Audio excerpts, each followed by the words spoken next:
بسم الله الرحمن الرحيم الحمد لله حمدا كثيرا طيبا مباركا فيه والصلاة والسلام على رسول الله وعلى آله وصحبه ومن والاه. السلام عليكم ورحمة الله وبركاته. ربنا هب لنا من أزواجنا وذرياتنا قرة أعين واجعلنا للمتقين إماما. Une invocation qui se trouve à la fin de la sourate Al-Furqan, le discernement, une sourate qui a pour objectif de rappeler au commun des mortels et aux croyants en particulier leurs devoirs. Et parmi ces devoirs qui nous incombent, c'est d'assumer notre responsabilité en tant que parents. Et quel est justement ce travail que doit faire tout père et toute mère? C'est d'éduquer ses enfants. C'est une responsabilité. Le jour de la résurrection, on sera questionné, non pas sur la prière et le jeûne uniquement, mais on sera questionné sur nos femmes et nos enfants. Qu'est-ce qu'on a fait? Est-ce qu'on a assumé ou non? Le prophète sallallahu alayhi wa sallam dit dans un hadith authentique, toute personne responsable sera ressuscitée avec les gens qui étaient sous sa responsabilité. Et il sera jugé à la lumière de cette responsabilité. S'il l'a assumé, tant mieux pour lui. S'il ne l'a pas assumé, tant pis pour lui. Ça veut dire quoi? Ça veut dire que nos enfants, parce qu'on ne les aura pas éduqués comme il se doit, peuvent devenir nos ennemis sur terre et dans l'au-delà. Inna min azwajikum wa awladikum quoi? Aduwwan lakum. Vos épouses peuvent devenir vos ennemis. Et vos enfants peuvent devenir vos ennemis. Vos maris peuvent devenir vos ennemis. C'est le comble. C'est bien des personnes qui sont très proches de nous. Ce sont nos femmes et nos enfants, nos maris et nos enfants. Mais à un moment donné, parce qu'il n'y aura pas eu d'éducation, tout ce qu'on a construit peut s'effondrer. Sur terre, puisque combien de parents se plaignent de leurs enfants? Combien de parents, à un moment donné de leur vie, regrettent d'avoir eu des enfants? Combien de parents, à un moment donné de leur vie, maudissent leurs enfants et souhaitent la mort de leurs enfants? Pourquoi? Parce que justement, les enfants qui n'ont pas été éduqués comme il se doit deviennent des monstres. Et quelle est la pire des choses qui puissent arriver à des parents? C'est que ces enfants ne lui obéissent pas et ne soient pas comme lui, voire meilleurs comme lui. C'est-à-dire qu'ils empruntent un autre chemin. Car c'est quoi l'éducation? C'est accompagner ses enfants dans une route que l'on a tracée. On souhaite à nos enfants ce qu'il y a de meilleur. On leur souhaite le bonheur et le bien-être sur terre et dans l'au-delà. C'est pour cela qu'on les prend avec nous tout au long de notre vie. Pourquoi? Pour qu'ils soient meilleurs que nous au minimum. Alors imaginez-vous quelqu'un pendant 20 ans, 30 ans, il s'est sacrifié pour ses enfants en espérant que ses enfants allaient être au minimum comme lui, voire meilleurs, et voilà que ses enfants sont pires que lui. Non, sont pires que tout être humain sur terre. C'est une déception sans égale. Car c'est quoi la vie d'un père et d'une mère, si ce n'est que d'être en bon terme avec sa progéniture, ses enfants. Ces enfants qui doivent rendre la monnaie à leurs parents sur terre, puisque Dieu nous demande de l'invoquer en disant: ô Seigneur, fais miséricorde à nos parents.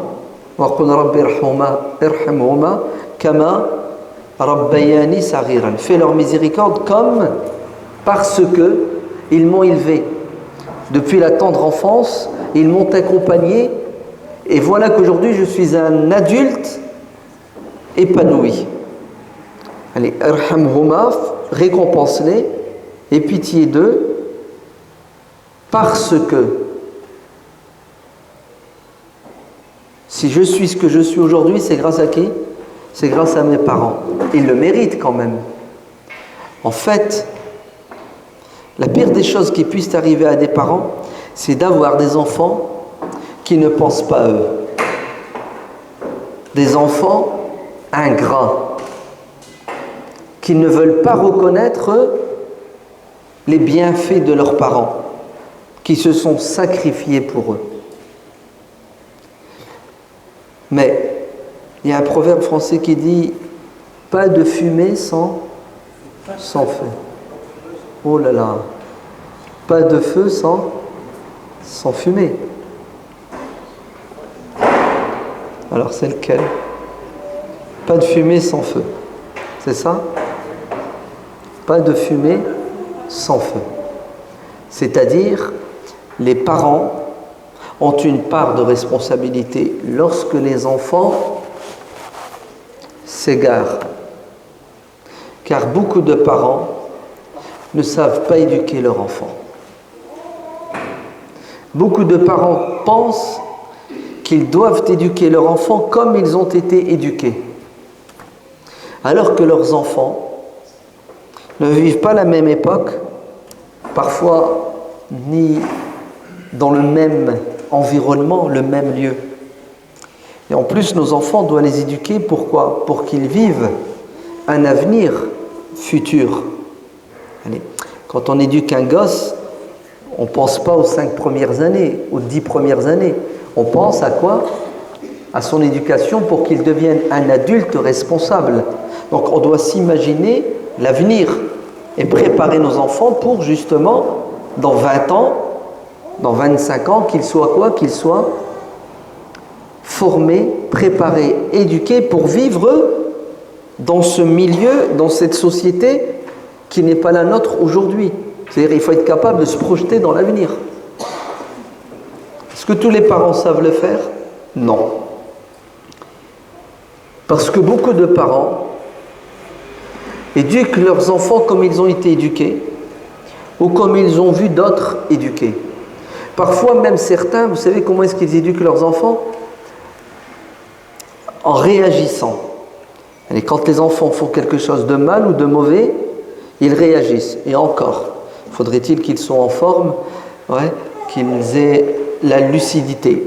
Parce que certains, ils sont aveuglés par l'amour de leurs enfants, si bien que même lorsque l'enfant fait n'importe quoi, ils le laissent faire. Car le réprimander, le punir, le frustrer, ça leur fait mal. Donc autant le laisser faire ses bêtises, parce que, eh oui, éduquer des enfants, ça demande une force mentale et psychologique. Parce que l'éducation, c'est un bras de fer. Entre qui? Entre les parents et les enfants. Les enfants qui grandissent et qui veulent faire comme bon leur semble, ou comme ils ont vu faire ailleurs, qui veulent ressembler. Et les parents ont un autre projet. Et l'être humain a une volonté, il ne se laisse pas faire, il ne se soumet pas facilement. Alors beaucoup de parents n'ont ni la force mentale et physique, ni le savoir et la connaissance pour pouvoir éduquer leurs enfants comme il se doit. Ils sont dans l'action et la réaction. Et souvent, la réaction émotionnelle, sans projection dans l'avenir. Et qu'est-ce que ça donne comme résultat, à votre avis? Ça donne des enfants qui grandissent sans limite, sans repère, sans modèle, sans exemple, sans ambition.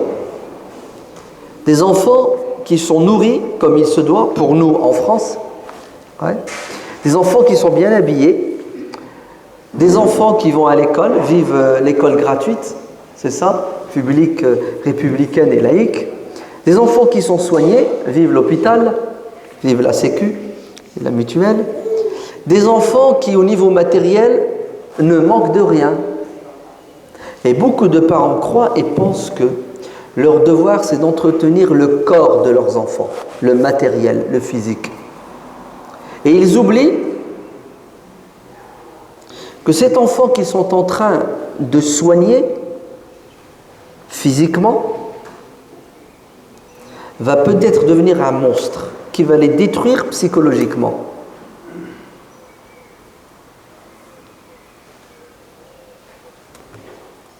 C'est un dur métier que d'être parent. C'est pas évident du tout. Ça demande du savoir, de la connaissance et des qualités humaines. Sinon, nos enfants peuvent devenir nos ennemis. Nos enfants peuvent être source de conflits entre nous, mari et femme. C'est pas seulement l'enfant devient mauvais, mais c'est que l'enfant s'immisce dans la relation entre père et mère et il la détruit. Si bien que la mère va défendre son fils ou sa fille et entrer en guerre contre son mari, ou l'inverse. Oui, beaucoup de familles explosent, implosent plutôt. Pourquoi ? Parce que beaucoup de parents ne font pas de stage, de formation. Subhanallah, aujourd'hui dans le monde du travail, c'est la loi qui l'impose. Vous avez le droit à des stages, non ? Tous les ans. C'est des millions, des centaines de millions d'euros qui sont dans les caisses pour ceux qui travaillent, pour se former afin qu'ils s'améliorent. Et il n'y a pas de millions et de milliards pour former les parents. C'est grave, hein ? Alors que c'est ce qui est le plus important. L'investissement dans l'éducation. Avant, dans notre pays, les parents éduquaient, l'école éduquait, les profs, les enseignants éduquaient. Quand le pays était encore géré par une grande majorité de citoyens qui avaient une relation verticale. Bon, je vais vous le dire en français, des chrétiens croyants, qui avaient un projet éducatif et qui avaient une morale. Une fois qu'on a tué le christianisme, mai 68, et qu'on a dit qu'il est interdit d'interdire. C'est ça ? Il est interdit d'interdire. Et dans la foulée, 74, vous savez qu'est-ce qu'on a voté ? Une loi pour tuer des enfants. Ça s'appelle l'IVG, l'avortement. Interruption volontaire de grossesse. C'est-à-dire on a mis dans la tête des femmes qu'elles pouvaient commettre un crime. Ça s'appelle un enfanticide. Tuer un enfant qui n'a rien fait. On va se demander si les enfants font quelque chose. Ben, admettons, celui qui est dans mon ventre, c'est un monstre. J'ai reçu la révélation. Ok, tu fais l'IVG. Non. Regardez ce qu'on a enseigné à toute une génération. On lui a enseigné que la vie d'un enfant, c'est pas trop grave. Tu peux t'en débarrasser quand tu veux, comme tu veux. Ensuite, on a dit à toute une génération que les gosses, il ne faut pas les frustrer, il faut les laisser libres. Il est interdit d'interdire. Il rentre quand il sort quand il veut, c'est ça ? Il rentre quand il veut, il sort quand il veut. Quand il a besoin de quelque chose, il faut que les parents courent. Parce que si jamais il n'a pas ce qu'il veut en temps et en heure, monsieur, il va peut-être avoir des troubles. Ouais. Après, il y a les psychiatres, les psychologues. Résultat, on éduque ? Non, on n'éduque plus. On accompagne. Les parents et les enfants sont presque des colocataires. Chacun fait ce qu'il veut. Beaucoup d'enfants aujourd'hui ils s'imaginent même pas qu'ils ont un devoir d'obéissance. Ça, c'est un gros mot que je viens de dire, obéir. Il y a des enfants qui disent à leurs parents « Mais c'est de ta faute, c'est toi qui m'as mis au monde. Il ne fallait pas m'enfanter, t'assumes. » Est-ce que vous savez qu'il y a des enfants, ça existe, c'est la loi qui l'autorise, qui attaquent leurs parents en justice? Vous savez pourquoi?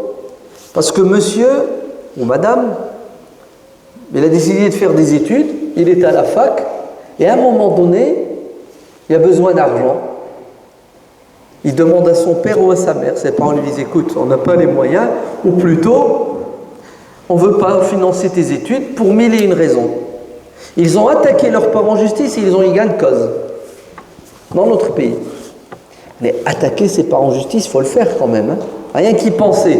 il faut le faire. Ça marche. Alors, ce qui ne veut pas dire qu'il n'y a pas de parents mauvais, mais oui, c'est toute une génération. Non, c'est plusieurs générations qui ont été quoi? Abandonnées.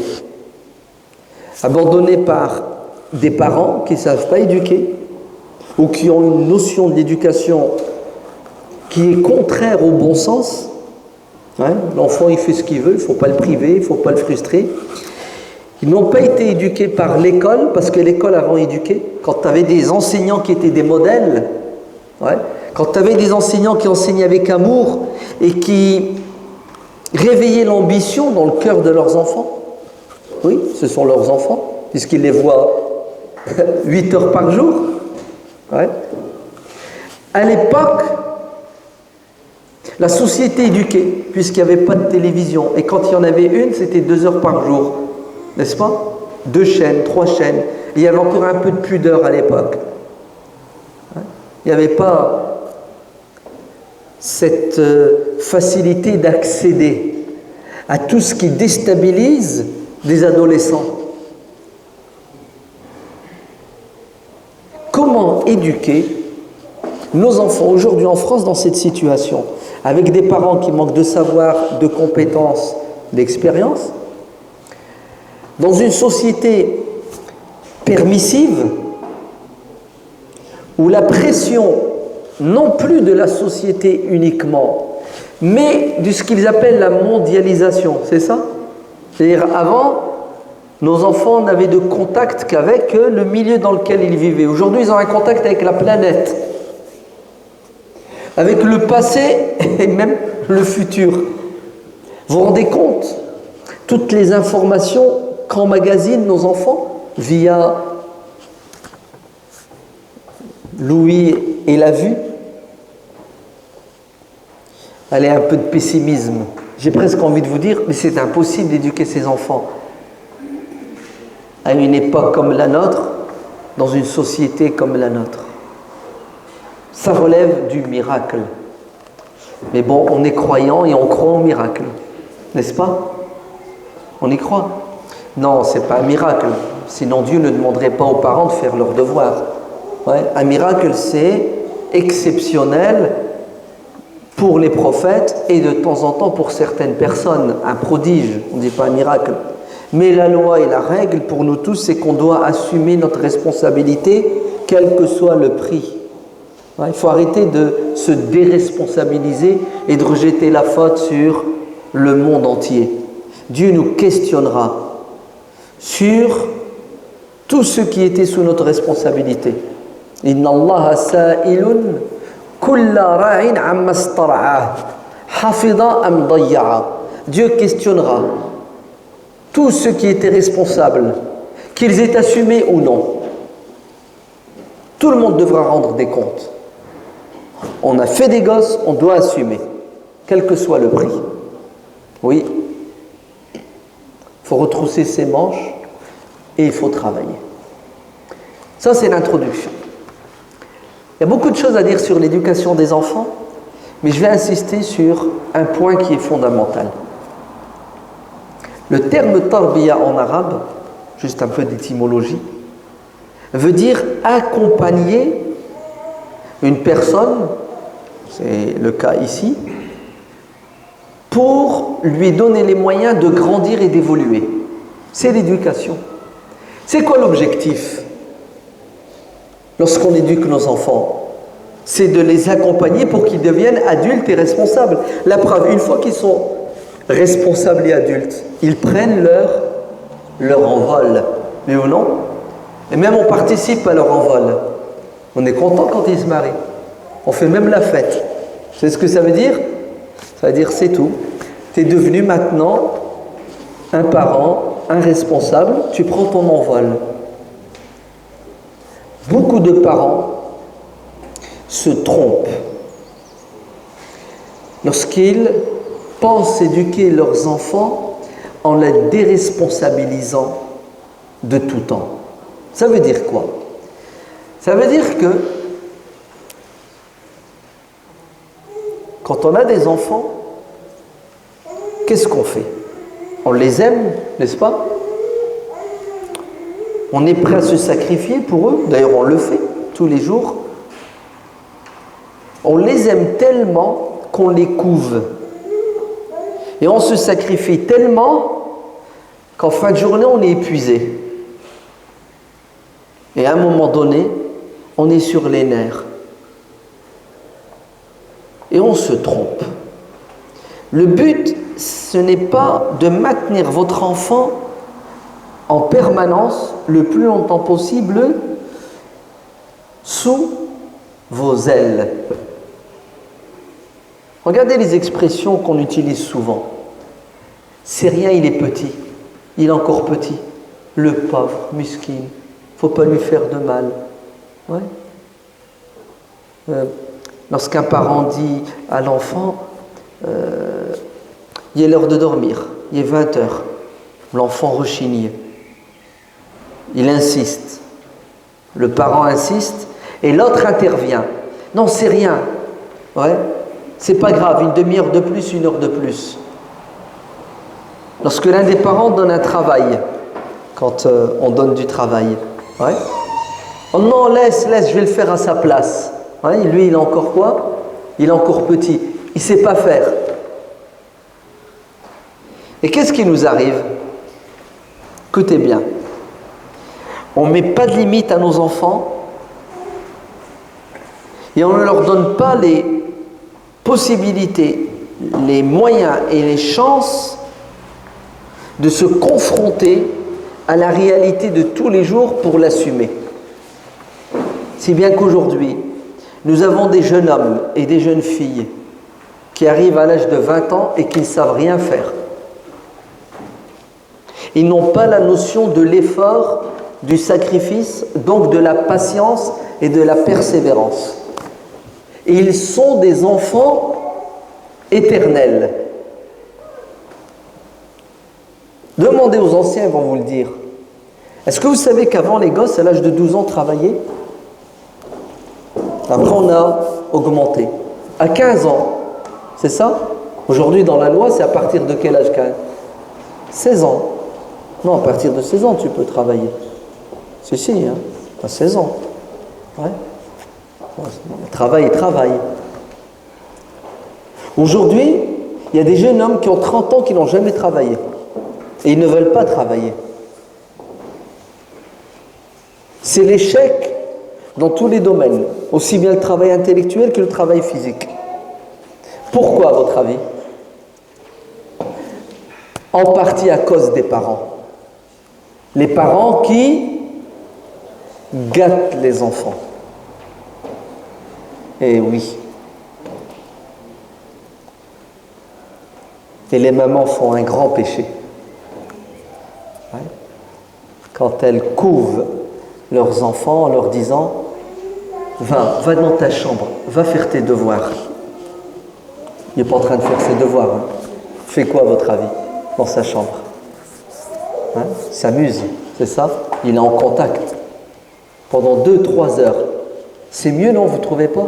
Moi, on a la tranquillité. Il est là-bas et en train de faire ses devoirs. Il est en correspondance. Au lieu de prendre son gosse et de le faire travailler pour qu'il sache se débrouiller, pour qu'il devienne un homme, pour qu'elle devienne une femme, pour que nos enfants connaissent la valeur des choses.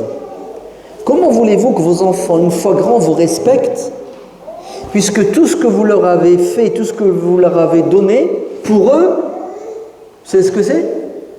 C'est normal, c'est naturel. C'est même un dû. Ouais. Tu dois faire. Alors qu'en vérité, c'est pas vrai. On le fait par plaisir et par amour, n'est-ce pas? Il y a beaucoup de choses, on ne doit pas les faire. Mais, regardez, c'est l'heure de manger. On a fini de manger. Pourquoi est-ce que les enfants quittent la table, il n'y a personne qui range, qui ramasse, qui fait la vaisselle? Pourquoi il n'y a personne qui prépare le repas? On a créé l'enfant roi. C'est quoi un enfant roi? C'est un enfant qui est servi. Il est servi par qui? Par des esclaves. Qui sont les esclaves? Les parents. Et après vous vous étonnez quand il grandit qu'il vous traite comme un esclave, qui ne vous respecte pas, comme un maître ne respecte pas son esclave parce qu'il le considère comme une chose.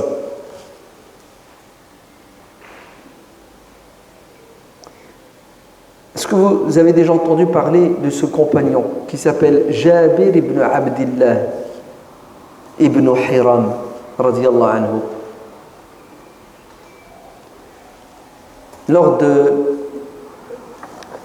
la bataille de Uhud, lorsque les Mécois sont venus encercler la ville de Médine pour massacrer la communauté musulmane, le prophète sallallahu alayhi wa sallam, avec ses compagnons, après consultation, a décidé d'aller rencontrer l'armée ennemie à l'extérieur de la ville.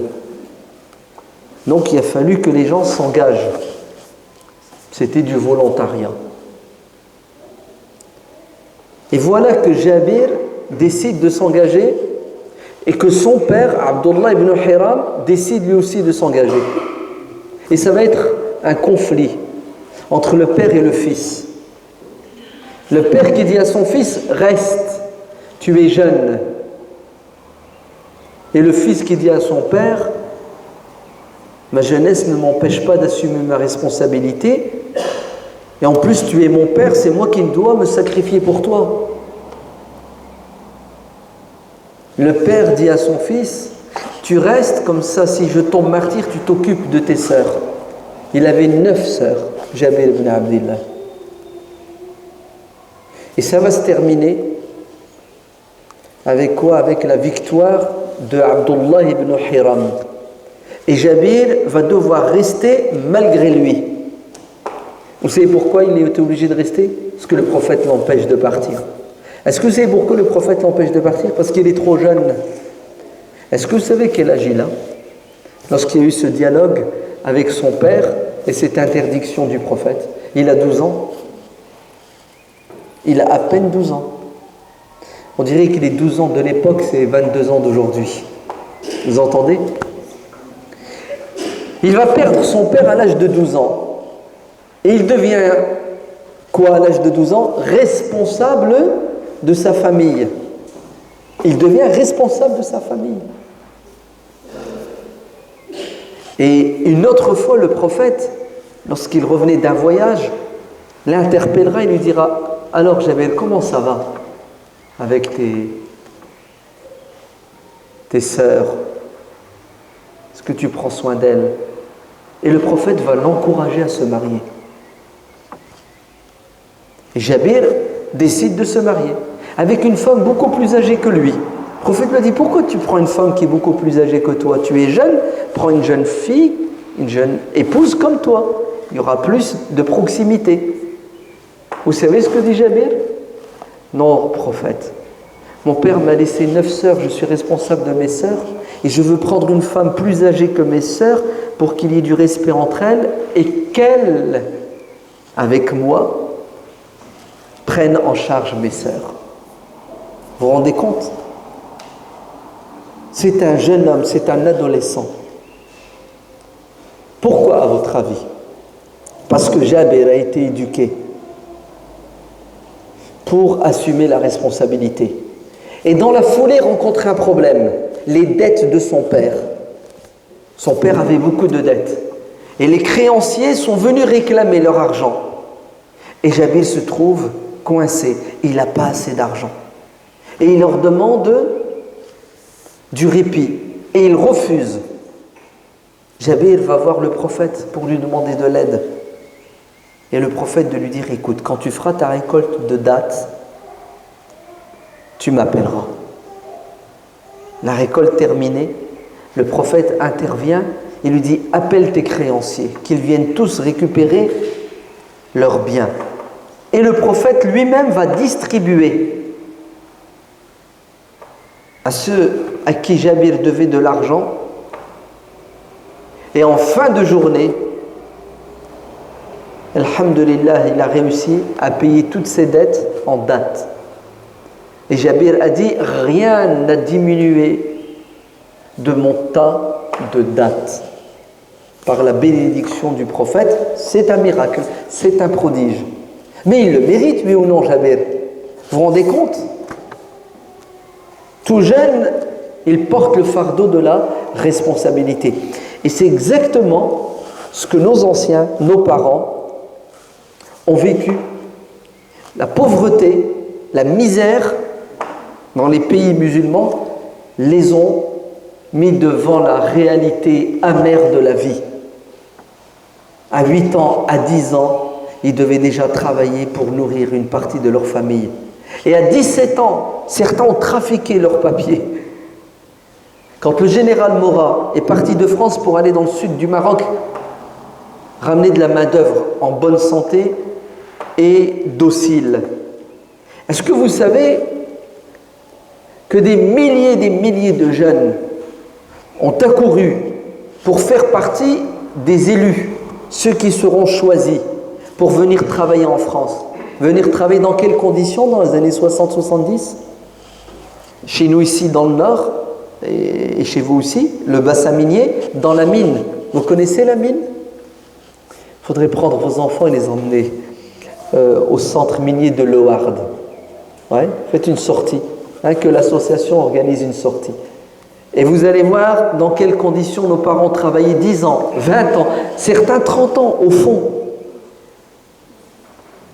C'était infernal. Et je ne vous parle pas des conséquences, la silicose. Nos parents se bousculaient pour faire partie des choisis, et certains, parce qu'il fallait quand même avoir un âge requis, 18 ans, ont dû refaire leur carnet de famille et rajouter 2 ans, 4 ans pour avoir l'âge pour venir en France. C'est-à-dire, certains de nos parents sont venus en France à l'âge de 16 ans, 17 ans. Pour travailler. Pourquoi, à votre avis? Parce que ils se sentaient responsables de leurs parents. Et ils ont réussi. Nos parents n'ont pas été des voleurs, nos parents n'ont pas été des délinquants, nos parents n'ont jamais fait de crédit. Vous entendez? Ils ne connaissent pas. Ils gagnaient peu, ils nourrissaient leur famille ici et une partie de leur famille au bled sans ne devoir quoi que ce soit à quiconque. Quel courage, n'est-ce pas? Quel sens de l'honneur. Pourquoi tout ça? Parce qu'ils ont été responsabilisés tôt. Ils ont connu la misère très tôt. Oh là là là là là. Objection. Tu es en train de dire qu'il faut faire souffrir nos enfants? Il faut qu'ils connaissent la misère, c'est ça? Laissez nos parents de côté. Nous allons parler des étudiants. Des étudiants qui viennent des pays arabes, des pays musulmans. Ils ont leur bac, ils arrivent ici à 18 ans. Certains ne connaissent ni le français ou très peu le français. Écoutez bien. Bon, moins aujourd'hui, mais je me souviens dans les années 80, certains débarquaient de certains pays arabophones sans n'avoir jamais étudié le français. C'est-à-dire, il arrivait dans un pays et il ne comprenait rien. Il doit étudier, Il doit repartir avec un diplôme et pas n'importe lequel. Et sa famille l'attend. Ils sont venus. Ils ne parlaient pas la langue. Ils l'ont apprise. Vous entendez, Et deuxièmement, ils ont excellé dans leurs études. Ils étaient souvent majors de promotion. Ils ont eu leur diplôme. Sans argent. Les meilleurs parmi eux avaient une bourse. Et je ne vous dis pas ce que c'est que la bourse de certains pays musulmans, surtout quand il faut convertir la monnaie en francs de l'époque. Et ils vivent dans des conditions difficiles, très difficiles, seuls. Et malgré ça, ils bossent, ils travaillent et ils réussissent. Vous savez pourquoi? Parce que ce ne sont pas des enfants gâtés.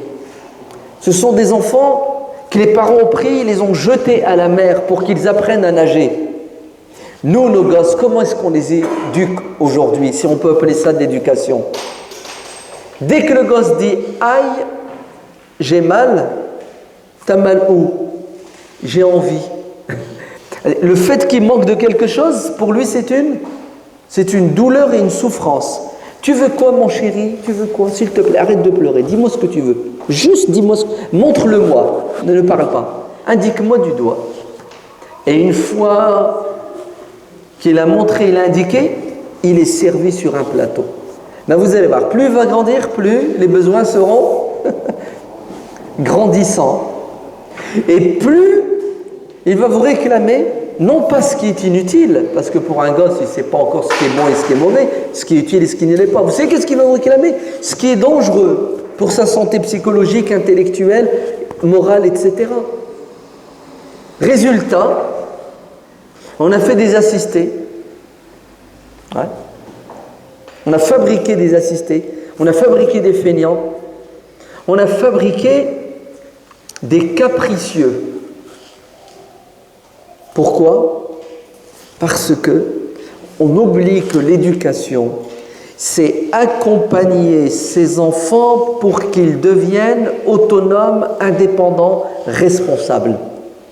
Et comment tu fais de quelqu'un un responsable, autonome et indépendant? C'est tu le mets devant les difficultés de la vie au quotidien, la réalité amère de la vie, pour qu'il apprenne et qu'il assume. J'ai faim. Garçon, je croirais au restaurant. T'as faim? Ok, c'est humain, c'est naturel. Viens mon fils, apprends à faire à manger. Je suis pas ta boniche. Ben oui, tout à l'heure à midi, quand on t'a appelé pour manger, t'as refusé de venir, t'avais pas faim. Ok, ma'alish, t'as le droit de ne pas manger si tu n'as pas faim. Pourquoi, en plein milieu d'après-midi, tu me réclames à manger? C'est quoi cette manière de penser? Tu crois que les gens sont à ton service? Beaucoup de nos jeunes aujourd'hui, ils ne veulent pas bosser. Vous savez ce qu'ils disent? Écoutez bien, c'est horrible. Pourquoi je vais travailler? Mes parents ont travaillé, mes parents ont souffert, mes parents ont été exploités. Moi aujourd'hui, je profite. De quoi tu profites? Du système. Il profite d'abord de ses parents. Il a 20 ans, il est toujours chez son père et sa mère. Il a 25, toujours chez papa et maman. Toujours. Non, il y a des moments de sortie pour aller voir les copains et les copines, pour s'éclater. Il a 30 ans. Tu vas te marier? Non, pas encore. Oh, pourquoi tu ne veux pas te marier? Ah, c'est galère. Vous avez vu? Il ne veut pas assumer la responsabilité. Alors le premier point, il est fondamental et important, c'est que on doit éduquer nos enfants pour qu'ils soient responsables. Et ça veut dire quoi? Pour qu'ils soient responsables, c'est des pas, tous les jours, une dose de responsabilité. Et quand vous additionnez tous ces petits moments où vous l'avez sensibilisé et vous l'avez mis devant la difficulté pour qu'il l'assume, là, vous êtes en train de construire votre enfant. C'est ces briques. Il y en a qui disent, il est encore petit. Il y a 10 ans le gosse, hein, il est encore petit. Mais c'est déjà trop tard. C'est trop tard à 10 ans d'essayer de le remettre droit, ton enfant. C'est Françoise Dolto qui a écrit un livre qui s'appelle « Tout se joue avant 6 ans ». Oui, les caractères. Dans le proverbe, c'est bien dit, chasse le naturel, il revient au galop. Hein? Chasse le naturel, il revient au galop. Et on commet des péchés terribles. Terribles, terribles. Prendre ses enfants, aller dans les grandes surfaces. Et le gosse, c'est lui qui commande. Non, on passe par là. On s'arrête. Je veux ça. Ça crie, ça hurle. Au début, tu dis non, une fois, 2 fois. À la fin, t'en as marre. Hein. Vous avez comment on est? On cède et on lâche. Vous savez ce que vous êtes en train de faire? Vous êtes en train d'éduquer votre enfant à devenir quoi? À devenir un monstre. Quand il veut quelque chose, il faut qu'il l'ait. S'il ne l'a pas, il est prêt à vous empoisonner la vie. L'éducation, c'est la frustration, comme disent certains psys. C'est-à-dire mettre des limites à nos enfants. Et quand tu interdis, ça ne plaît pas. D'ailleurs, Dieu ne nous interdit pas des choses. C'est quoi la religion? C'est des limites. Tilka hududullah. Avec nos enfants, si vous voulez les éduquer, mettez-leur un cadre et des limites. Ça, c'est haram. on ne discute pas. Mieux, mettez la barre un peu plus haut. C'est déconseillé, c'est pas bien. Comme ça, il ne s'approche pas du haram. Ça, c'est obligatoire. Ça, on négocie pas l'obligatoire. Et là, votre enfant sera structuré. Vous entendez? Il ne sera pas livré à lui-même, à ses envies, à ses passions ou à la pression de l'extérieur, au modèle, parfois très satanique. Il y a très longtemps, aujourd'hui c'est toujours la même chose et c'est même pire. J'avais vu un jeune qui avait un survêtement, il avait retroussé une partie de son survêtement jusqu'au genou. Donc je lui ai fait la remarque, je lui ai dit baisse ton pantalon. Ouais. Quelqu'un qui marche, il y a un problème, non? Il me dit non, c'est volontaire, c'est fait exprès. Je lui dis pourquoi?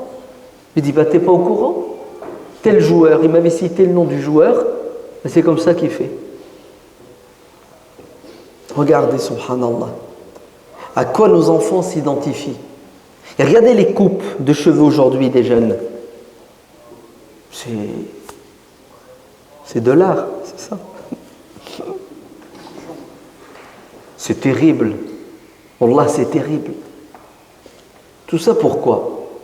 C'est normal, l'enfant n'a pas été accompagné par des parents qui lui mettaient des interdits, des limites. Il n'y a pas d'éducation efficace, il n'y a pas la responsabilisation de l'enfant. Il n'y a pas d'éducation efficace s'il n'y a pas de limites. Il n'y a pas d'éducation efficace s'il n'y a pas... Vous êtes prêts? Des interdits. Eh oui, les interdits sont nécessaires. Sinon, c'est l'autoroute pour l'enfant. Il n'y a plus rien qui l'arrête. Et ça le détruit, hein. C'est vous qui allez payer la facture plus tard. Non, c'est lui. Vous allez mourir. En tant que parent, on va partir. C'est lui qui a encore 40 années de plus que nous, ou 30 ans. Et qui va vivre 30 ans, on le laisse sur terre malheureux. À cause de quoi? À cause de nos erreurs, à cause de notre manque de responsabilité. Pour éduquer vos enfants comme il se doit dans notre pays, il faut que vous preniez conscience que notre pays va mal, va très mal. Il a perdu la morale, les valeurs éthiques. Ouais. Faites attention à la télévision. Vous n'éduquez pas vos enfants lorsque vous leur donnez une télévision dans leur chambre. Vous n'éduquez pas vos enfants lorsque la télévision est allumée 24 heures sur 24 dans le salon où vous voulez. C'est pas possible. Des gens de l'extérieur entrent chez vous, et c'est vous qui leur avez ouvert la porte quand même, c'est vous qui l'ouvrez la télé, n'est-ce pas? Pour mettre dans la tête, le cœur de vos enfants ce qu'ils veulent. C'est pas possible, non? Et vous voyez votre enfant dehors dans la rue en train de traîner avec un dealer. Vous réagissez, oui ou non? Vous avez peur pour lui. Il traîne avec un dealer. Vous savez, quand il regarde la télé, c'est pire. Parce que là, c'est un dealer. La télé, c'est tout ce que vous voulez. C'est des milliers de diables qu'il voit, qu'il entend et qui forgent sa personnalité. Et nos enfants sont devant la télé pendant des heures et ça ne nous empêche pas de dormir, en train d'avaler du poison. Faut pas. C'est pas vous qui les éduquez, ce sont ceux qui ont fait les programmes télévisés. Et vous savez qui finance les télévisions, les chaînes de télé? Vous savez pas? Ben, je vais vous le dire. La télé, c'est pas l'abbé Pierre, hein, Restaurant du Cœur, Coluche, c'est pas là. Ils sont pas là parce qu'ils t'aiment bien. Tu sais, ils veulent agrémenter ton quotidien avec des émissions pour te détendre. Ouais, l'altruisme. Vous rêvez. Vous savez qui est derrière, qui finance? Parce que c'est de l'argent quand même. Non, vous ne savez pas? Je vais vous le dire. Écoutez bien. C'est Coca-Cola, c'est Bouygues Télécom.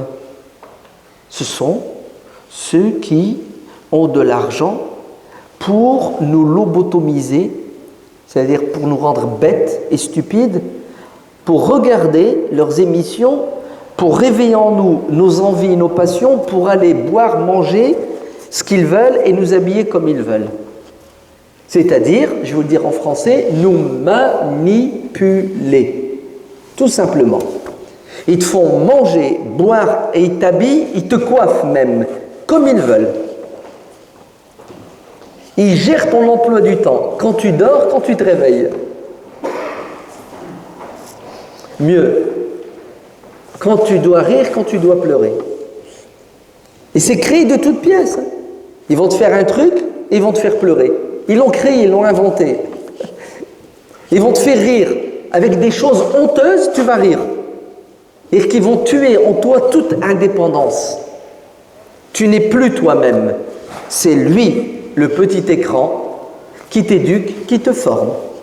Alors imaginez-vous un gosse dès l'âge de 1 an. Sa mère, elle le met devant le petit écran. Parce que les mamans ont remarqué que quand tu le mets devant le petit écran, il reste calme. Effectivement, il est très calme. Oui, oui. Est-ce que vous savez qu'il y a des dizaines et des centaines de chaînes pour les enfants, pour les bébés? Ils sont même allés jusqu'à créer des chaînes pour les animaux, les chiens. Tu vois ton chien que tu as à la maison? Non, les musulmans, ils n'ont pas de chien à la maison.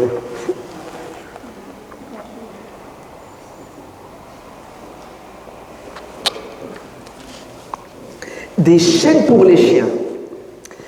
Monsieur, quand il sort le matin, ou madame, pour aller travailler, le chien, il est à la maison, le petit caniche, petit toutou. Miskin, tout seul. Il doit s'ennuyer, non? Alors, on a créé une chaîne.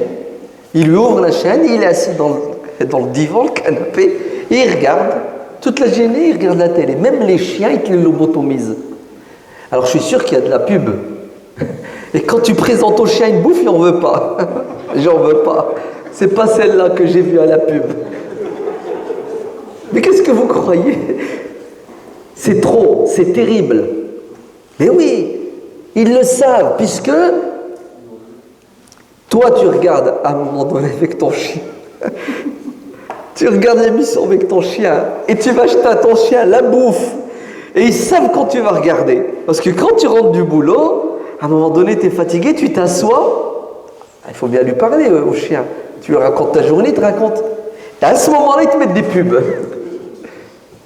Et ça fait des bons, hein, les ventes. Imaginez-vous un gosse. Dès l'enfance, il regarde ce poison. Dès l'enfance, il écoute. On lui met ce qu'ils appellent de la musique aujourd'hui. C'est pas de la musique, hein, c'est du bruit. D'accord? Accompagné d'insultes. Ouais. Imaginez-vous, le gosse il grandit avec ça. Il est formaté. C'est plus votre enfant. Et pire que la télé, c'est le net. Eh oui, c'est le téléphone. C'est lui qui détruit aujourd'hui nos enfants. Vous donnez un abonnement à vos enfants, vous lui donnez un téléphone à votre enfant, ce n'est plus le vôtre. Ce sera celui de son répertoire. Votre enfant appartient à son répertoire. Les gens qui l'appellent, qui communiquent avec lui, ce qu'ils appellent aujourd'hui les réseaux sociaux. Vous avez compris les réseaux sociaux? C'est-à-dire ton gosse, il a un réseau, ouais, une bande, des amis. Non, votre gosse ne vous appartient plus. Il appartient à son réseau. C'est lui qui l'éduque. Et tout ça, les parents le font. Écoutez bien, ils dorment bien le soir. Ça ne vous empêche pas de dormir. Hein? Parce qu'on est inconscient. On n'est pas au courant des dangers. Non. Parfois, on ferme les yeux. On ne veut même pas savoir. Et on dit, c'est rien, il est petit. Non, vous savez qu'est-ce qu'on dit? Tout le monde en a, c'est la mode. Allez, tout le monde regarde la télé. Tous les enfants ont un portable. Conclusion, mon gosse, ce n'est plus le mien, c'est celui de tout le monde. Qui c'est qui décide de l'éducation de mes enfants? C'est le monde entier sauf moi. Et après, vous vous étonnez quand votre enfant grandit, il entre en conflit avec vous. Mais c'est normal, ce n'est pas le vôtre. C'est un étranger qui squatte chez vous et qui profite de votre bonté, de votre générosité. Il appartient à tout le monde sauf à vous. Vous allez me dire, ouais, attends, on n'est pas en 1950, hein. On n'est pas à la campagne. Tu nous demandes quoi alors? Tu veux qu'on vive sans télé, sans portable? C'est pas possible.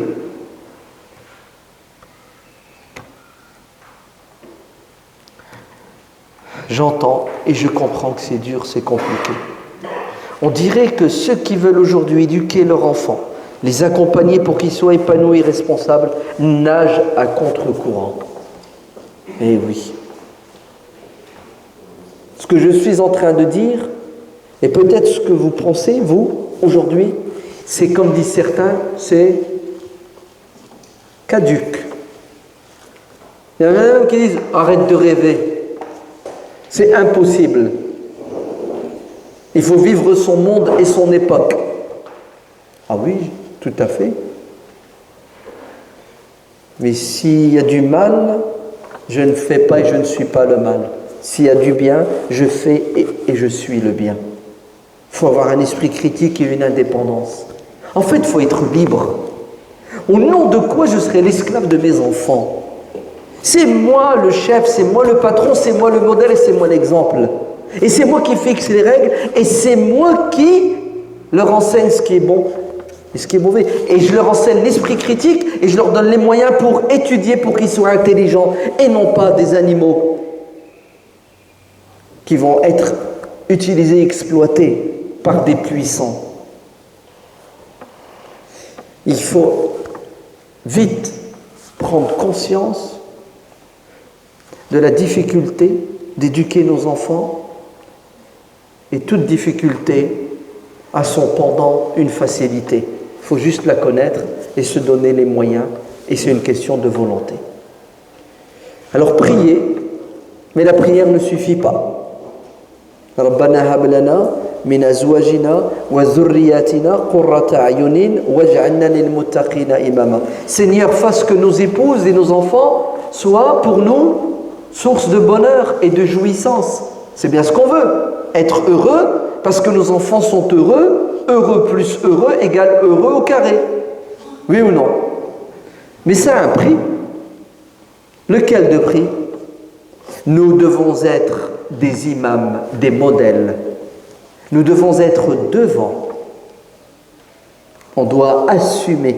Nous sommes des bergers. On doit prendre soin de notre troupeau. Il faut les emmener paître là où l'herbe est bonne et grasse. Et il faut surveiller les loups qui les épient en permanence pour nous les prendre.